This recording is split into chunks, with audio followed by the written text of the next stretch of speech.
So thanks, Pippa. So this morning, as we continue in the second in the series around it's okay not to be okay, and we're kind of focusing on loneliness and depression. But before I get into that, and we're kind of trying to base the series in the book of Psalms, and C.S. Lewis says this about the Psalms. I just want to touch on it as a kind of a foundation as to how we see Psalms specifically. He says this: what must be said is that the Psalms are poems, and poems intended to be sung. Poems are intended to be sung, not doctrinal treatises, not even sermons. Most emphatically, the Psalms must read as poems, as lyrics with all the license and all the formalities, the hyperboles, the emotional rather than the logical connections, which are proper to lyric poetry. So as we kind of speak about this idea of depression, as we speak about loneliness and these things, and we draw on the Psalms, we're not looking for some kind of theological decree on this thing. What we're trying to find is the heart and the matter about these experiences that many people find themselves in. And so this morning, I want to read an extract from two of the Psalms that really, if you had to just dig into these Psalms a little deeper and actually ask yourself what is being said here, it really speaks about the condition of the psalmist, in this case, David, King David. In Psalm 22, and the first two verses go like this: my God, why have you abandoned me? Why are you so far from when I groan for help? Every day I call you, my God, but you do not answer. Every night I lift my voice, but I find no relief. There may be a time in your journey of faith where you've lived this. You know what it means. I know there certainly was in my time. There was a time in my journey where I kind of, God, where are you? It seems as if everything you say is not happening in my life. The psalmist in Psalm 55, in verses 4 through 7, he describes anxiety. And listen to what he says: my heart pounds in my chest. The terror of death assaults me. Fear and trembling overwhelm me, and I can't stop shaking. Oh, that I had wings like a dove. Then I would fly away and rest. I would fly far away to the quiet of the wilderness. I mean, what's going on here? What's happening to the psalmist in his life that he would come to this state? I've said this, and I'm sure you've said it as well. I need to get away. I just need some time on my own. You know what I mean? I said that to Christine the other night. I said, I think I just need to get away. I think I need a time out from you. And she had my bags packed before I... No, just kidding. Just kidding. But we know what it's like. And the reason why we find some humor in this thing, because so often it's the truth. It speaks to our world. I need to make a disclaimer around this whole thing about depression or loneliness and all this kind of thing. I mean, it should be obvious to us all that I'm not a professional. I don't know how to diagnose depression, or for that matter, I don't know how to diagnose any kind of health issue, whether it's physical or mental. But I do know that when it comes to the issue of mental health, there's this kind of a scale. There's a scale of a normal sense of people's moods, that they feel sad. I felt sad yesterday after rugby. But the sun came up this morning and I'm fine today. You know what I mean? But thank you. There are other times when when people have experienced sadness, where they say, I feel sad and I don't know why. I had a conversation with somebody recently and they said to me, Mark, I don't understand it. You know, my family are fine. I have an income. I have a safe place to live. I have a car to drive. Everything seems fine in my life, but I still feel sad. You see, that becomes a little bit of a red light, doesn't it? Because it's obvious that you'd feel sad when the cat dies. You know, feel sad when certain life events happen, but when we are sad, when we can't say, I'm sad because.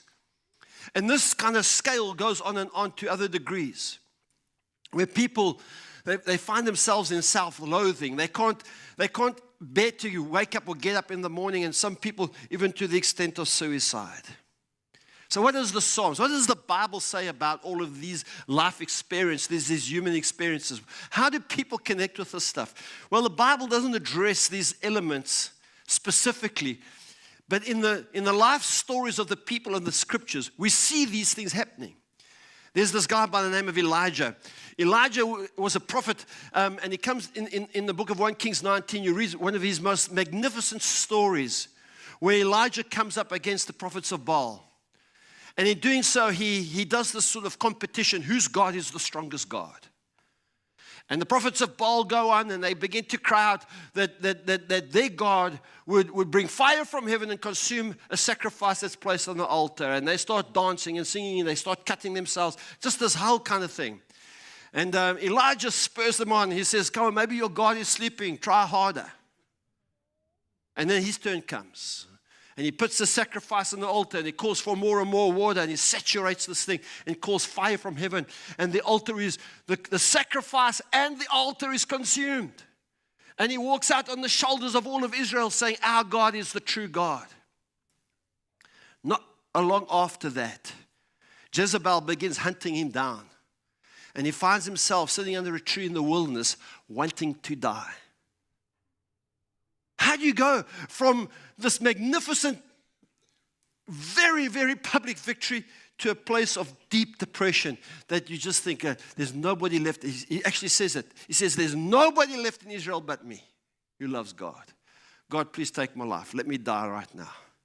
We read that Jesus in his mission statement in Luke chapter 4, quoting from the book of Isaiah, he says that the Spirit of the Lord is upon me, for he's anointed me to preach the gospel. And in that proclamation message, he talks about that he'll bind up the brokenhearted and he'll set free those who are captive. He'll bring freedom to the oppressed, release to the oppressed.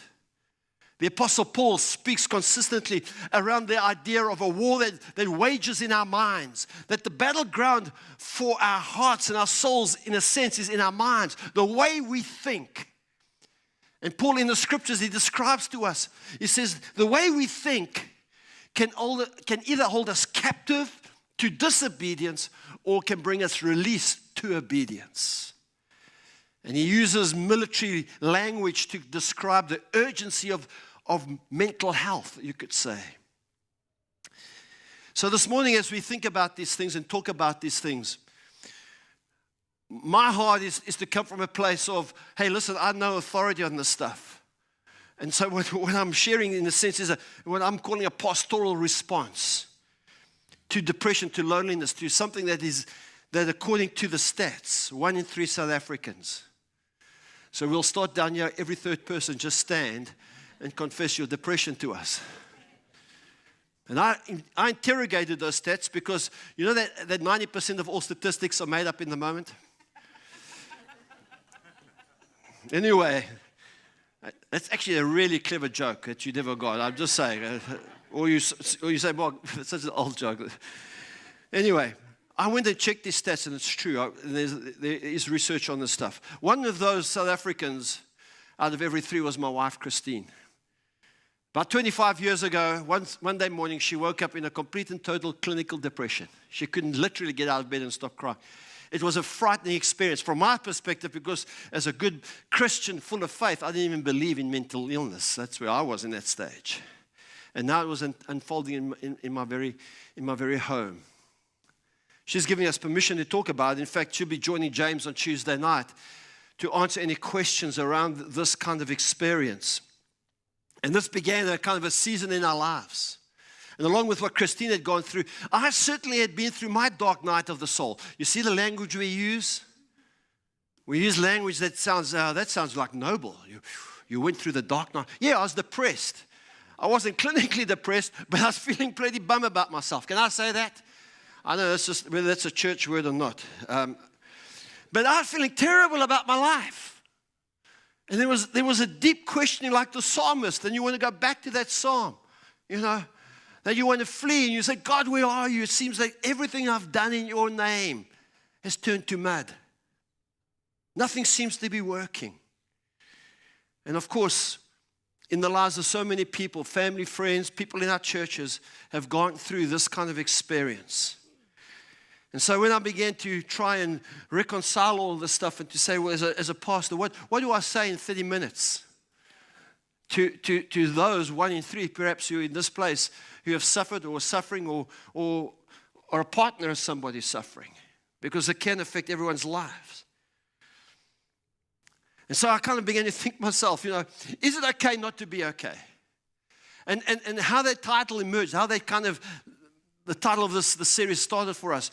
Because Is it okay not to be okay? Is it okay for a Christian to be depressed? Is it okay? For a church, is it okay for a pastor to have mental health struggles from time to time? I try to look up what causes depression, because if we can find the cause, we can settle it. And I realized that the more I kind of try to find out stuff about it, the more complex it became. Things like genetics. Some people are genetically wired for depression. There's substance abuse that contributes. Loss, deep loss, loved ones, a job, a family member. Life events or stress and perpetual sustained stress over a long period of time. There could be chemical imbalances, hormonal changes, and a bunch of other things that cause us to find ourselves in a state of desperation as to how we feel and think about our world and our life. And I asked myself again, why did we call this series, It's Okay to Not Be Okay? I'll give you an illustration about this. A couple of months ago, 2 months ago, I had a shoulder operation. It started out as just an impingement that the doctor said a cortisone injection should help me. And the clavicle was pinching on the thing. And anyway, he said, we'll do the op on Monday. By Friday, you're surfing. So I went in for the op. He came out a bit later, and he said to me, when he got in and he did one of those non-invasive scope things, he showed me the movie. That my massive bicep was shredded and it was coming off the bone, and he had to reattach it into another place. And he said, he never said this, I found this out later. He just said, you're going to have to wear your arm in a sling for a month and don't drive for a few days. So anyway, I had this thing, and I was coming to church on a Sunday. And I thought, I'm going to have my arm in a sling, and everybody's going to say, Mark, what happened? And I'm going to explain to people, what I've just said, to everybody who asks. And, I don't like that kind of attention. How many of you know what I mean? You just leave me,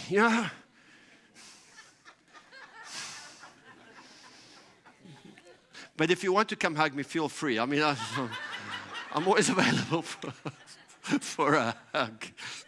Not. Anyway, so I was thinking about this, and I realized, and I really do feel like God showed, he said, people care about you. That's why they ask. They want to extend sympathy, and many people have continued to ask, and I realized they asked. So I made a decision that I'd explain as much as I could in a short period of time, and I was very grateful for the care and the support and the sympathy that was shown me, and my arm is still sore, if you want to know, and it's fine. But imagine if I arrived here one Sunday with a bandage around my head, and somebody said, "Mark, how you feel?" Well, why you got a bandage? No, I've got a mental illness. You know what happens then? Whoa, okay. Have a nice day. You see, there's a stigma attached to this. If it's physical, everybody is sympathetic. They help you. They open the door. They create. But you tell them there's something wrong in the way I'm thinking, the way I'm feeling. That my emotional condition, my soul is out of sync with my heart and my spirit. And all of this thing begins to happen. And then suddenly there's what we call an away response. Well, I hope you feel fine soon. And I watched my wife, Christine, with the help of medication, psychiatric treatment, counseling, a deep devotion to God, and an absolute determination to find mental health. A journey began in our family and my wife, and I began to see this thing, and I began to realize, you know what? You can find healing. Christine, for the past 25 years, has had high levels of function. She's had a wonderful life. Yes, there have been seasons, there have been moments where the trap of mental illness seems to suck her in again. But she has found the triggers. She understands what it is, and does the right kind of things to find healing and health once again. You see, when a person speaks about their depression, we call them brave. I listen to Pippa there, and to be honest, I'm listening to Pippa, and I say, just don't use the word depression, Pippa. You know what I mean? And we shouldn't have to call people brave. Nobody calls me brave when I get up here and evoke sympathy for my sore shoulder. They just say, get over it. But the point I'm making is that there's this stigma attached to it. And so I really ask the question, is it okay to not be okay? Is it okay for Christians to suffer from mental illnesses? Is it okay? When there are scriptures like 2 Timothy 1:7, for God has not given us the spirit of fear and timidity, but of power, love, and a sound mind. I've quoted that scripture over my wife and over my own life. And often it's just a misinterpretation of Scripture. It's not the fact of the matter that we will never suffer, we'll never experience these kind of things. But the reality is, sometimes for Christians, there's this stigma, and for society in general. And so the admitting of kind of this kind of thing helps. Nobody wants to live with a constant state of loss and helplessness. Nobody wants to live in that space of feeling, I'm sad and I can't break out of my sadness. Nobody wants that. Psalm 22, the psalmist, sometimes called a messianic psalm because Jesus used these words on the cross. My God, why have you abandoned me? Why are you so far when I groan for help? Every day I call to you, my God, but you do not answer. Every night I lift my voice, but I find no relief. Man, these kind of things are part and parcel of the human experience. And for Christine, it was therapy, it was medication, it was a change of living, a change of lifestyle, where she found mental health. So let me just share some thoughts with you, some of the things that hopefully will help those of you who may be finding yourselves in a season where you're feeling depressed, or you're feeling disconnected, anxious about your life, about your future, or you're living with somebody who's in that space. This is way too complex to give a kind of an offhanded kind of cure-all kind of situation. This is a journey that we find courage and bravery to embrace. For me, a little while ago, I began to rediscover the first 3 chapters of Genesis. And those 3 chapters began to really alter a lot in my life. Not just around mental health, but about many things. And in those 3 chapters of Genesis, we find that God says these words. He says He created mankind, human beings, in His image. He created them male and female. And so what I began to realize is that we are spiritual beings, pre-existent in the heart and the mind of God, set forth into this world, into this place we call earth, to live the human experience. And the way in which we live the human experience is having union with God. We have been created, people who, even atheists and agnostics, they somehow can't deny mystery, the mystery of the universe. This idea that, how did this all begin? There's something inside of us that fundamentally believes there's got to be more to life than this. And so when we find union with God, when we find union with each other, you don't see one person in your whole life who is not some way an image bearer of God. We have been created in His image. And God has created us like that. And I began to think and reflect upon what that meant. To have union with God, have union with mankind. And then the third thing we find in the Genesis mandate, where God says to Adam and Eve, be fruitful, multiply. We call it generative living, abundant living. It's the opposite to consumeristic living. It's not about what I can get. It's about what I can participate in and bring life to. And so we find these 3 elements, union with God, union with one another, and union with purpose, with generative living. And those 3 things realized I began to discover and have been kind of just, man, like a broken record. I'm talking about this stuff wherever I can. Because I'm absolutely convinced that the mission of God, as we are joined with you, one with Him, one with one another, one with purpose, we find what it means to be human. Be human. I'll talk about that again in May sometime. So when I began to look at Genesis, I discovered this very interesting verse in Genesis 2:25. Just after God has created Adam and Eve, He set them in the garden. He's given them what we call the Genesis mandate, to be fruitful, multiply, to name all the animals, to take care of this garden. It's a generative commissioning that He gives them. They're one with Him, they're one with each other, they're one with their purpose.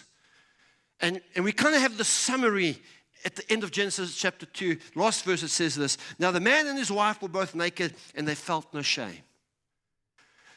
I don't have the time to go into the implications of this idea of nakedness and no shame.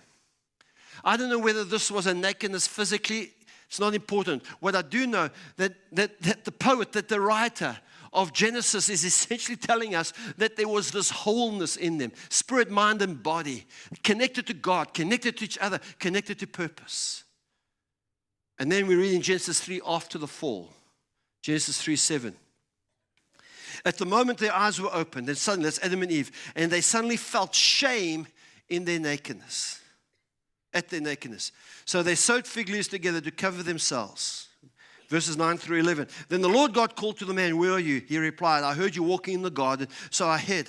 I was afraid because I was naked." "Who told you that you were naked?" the Lord said. "How did you know you've become naked?"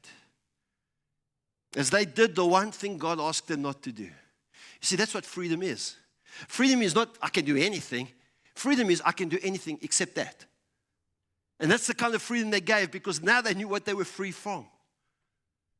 Again, I wish I had time to get into this stuff. I love it. But the issue that I'm trying to make out, the point I'm trying to make this morning is this idea that they find themselves naked and ashamed. And their response, when you read it further into the Genesis story, you see their response. When God says, what he said, yeah, who told you that you're naked? Why did you do what you did?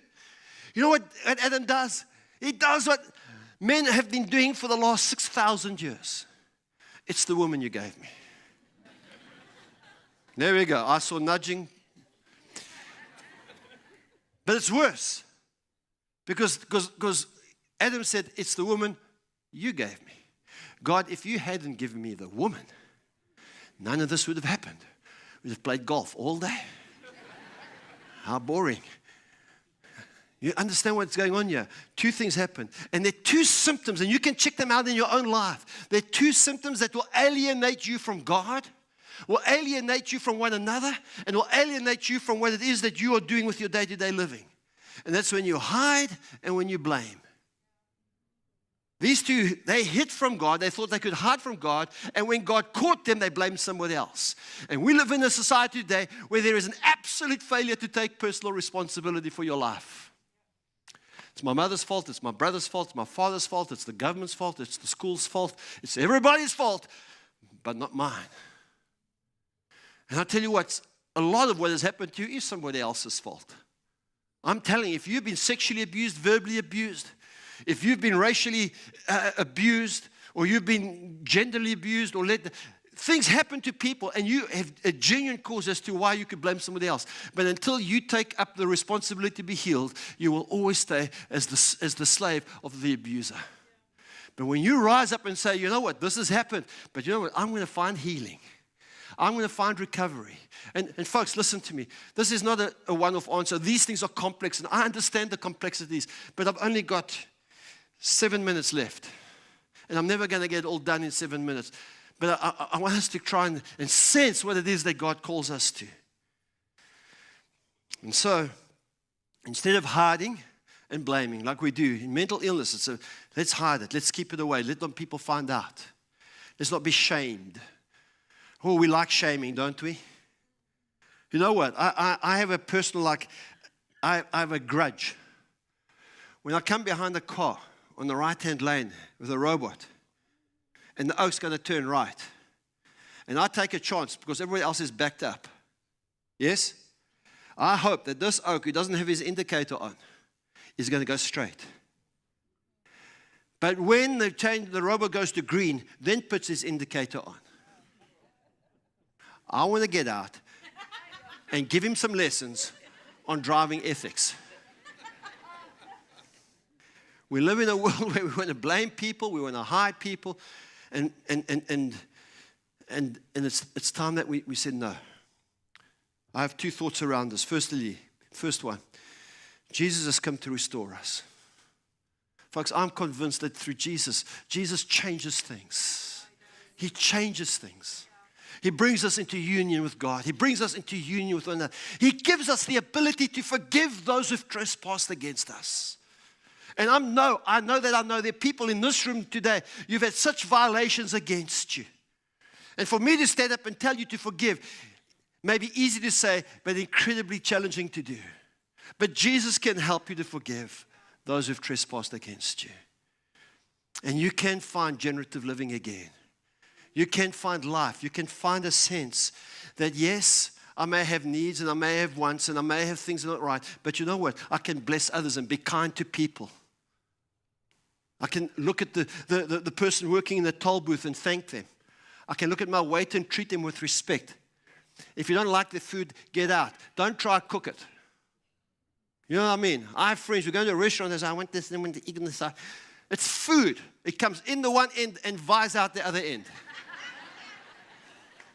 Don't miss the point. Now, if you're paying 500 Rand a head, hey, you know what? Have a wine. A glass of wine. No, just kidding. Okay. Jesus come through. Secondly, bring your condition to the light. Don't hide. But at the same time, bring it to light. Don't post it on Facebook. Find the right place. Go to one. Pippa spoke about it. On these little tables, there are people there who are professionally and able to help you. You can take one of the pamphlets. There are a list of names. But don't sit with shame and guilt. Don't let these two things master you and keep you from liberating yourself, from freeing yourself, not suffocating under your sense of disappointment and shame. I'm telling you, it takes great energy, great strength, but there are avenues that you can do. Seek help. Find a group. Find a group that can help you. If I know anything, I know that there's hope for mental illness. And we've had countless people speaking to us around what God can do and what He's done and how He's helped. And there are moments, and we wanted you to know it's okay to not be okay. It's okay. What we want you to know is that Jesus heals. He sets those who are oppressed, He sets them free. So I'm going to ask the worship team to come and join me. And we're going to take a moment here this morning just to allow God to provide, for those of you who are suffering, to provide hope. On Tuesday night, James is going to get a little further into the weeds around depression, and he's asked Christine to come and answer questions.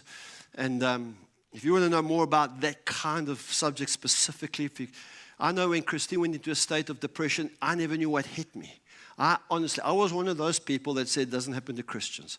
I was one of the people who said, when you're feeling sad, my answer to you was, pull up your big boy pants, put your shoes and socks out, hold your head up high and walk out. Man, I never knew that people couldn't do that. It was like saying to a man who is lame to get up and walk. I never understood that. And with Christine's journey, I had to learn a whole new way around how I see people, how I saw my wife, and how I saw her brave recovery. But there is hope. Seek help. Discover fresh union with God. Discover afresh this oneness with God. Find a support group. Find a safe place to share your moments with. But don't let yourself be spit into a state of guilt and shame. It's not worth it. It's not worth it. So let's stand together. We're going to sing part of the song that we sang earlier. And as we sing that song, may this song remind us. May His grace remind us. May the Spirit remind you of where our hope lies, where our redemption is. And then there'll be a slight pause, if you remember. And I'm going to come up and pray. And we're going to close the service in prayer. And if you need prayer, further prayer, because I'm going to pray for people, but we're not going to ask you to identify yourself. Say, all those who are depressed, please come forward. We don't want to do that. But we're going to pray for those of you who are in this place. And we're going to believe that God is going to continue, if He hasn't already, a process of healing and health.